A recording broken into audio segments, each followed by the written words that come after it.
आपण अत्यंत महत्त्वपूर्ण अपडेट पाहतो. हा व्हिडिओ आपण शेवटपर्यंत पाहा. 2011 पूर्वी नियुक्त प्राथमिक शिक्षकांना TETमधून सूट देण्याबाबत शिक्षण मंत्र्यांचे निर्देश. 30 डिसेंबर 2025. नमस्कार मित्रांनो, चॅनलमध्ये आपले सर स्वागत आहे. तत्पूर्वी आपण नवीन असाल चॅनल आत्ता सबस्क्राईब करा, समोरील बेल आयकॉनला क्लिक करा. निश्चितच नवनवीन अपडेट अखिल तांबुळसर क्लासेस चॅनलमार्फत सतत आपल्याला पाहायला मिळतील. पाहूया सविस्तर.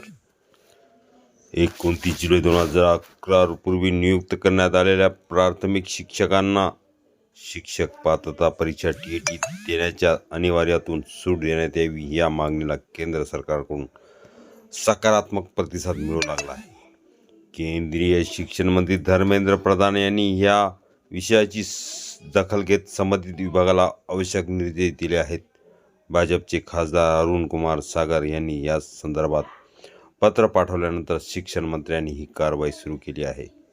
काही दिवसापूर्वी खासदार अरुण सागर यांनी दिल्लीत केंद्रीय शिक्षण मंत्र्यांची भेट घेऊन उत्तर प्रदेशीय प्राथमिक शिक्षक संघाच्या वतीने शिक्षकांच्या विविध प्रलंबित समस्याबाबत निवेदन सादर केले होते.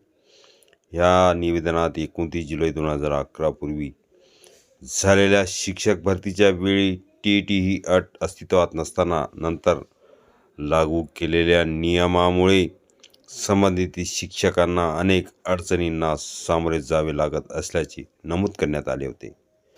खासदारांनी सांगितले की TET उत्तीर्ण न झाल्याच्या कारणामुळे अनेक शिक्षकांचे वेतन भत्ते तसेच पदोन्नती यावर प्रतिकूल परिणाम होत आहे.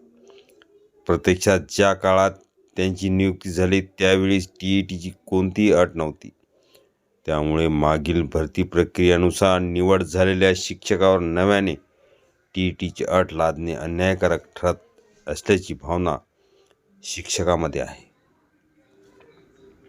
या बाबीचे गांभीर्य लक्षात घेऊन केंद्रीय शिक्षण मंत्री धर्मेंद्र प्रसाद यांनी खासदार अरुण सागर यांना विषयावर सकारात्मक विचार करण्याचे आश्वासन दिले होते.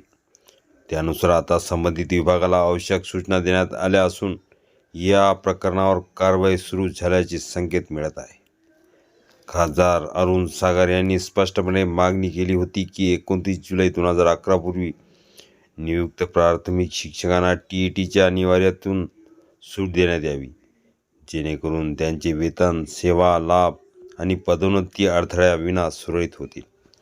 शिक्षण मंत्र्यांनी दिलेल्या सकारात्मक प्रतिसादाबद्दल खासदारांनी आभार व्यक्त केले असून लवकरच शिक्षकांना या संदर्भात दिलासा मिळेल असा विश्वास त्यांनी व्यक्त केला आहे. हा व्हिडिओ उपयोगी वाटला असता लाईक, शेअर आणि अखिल तांबुळसर क्लासेस चॅनलला लगेच सबस्क्राईब करा.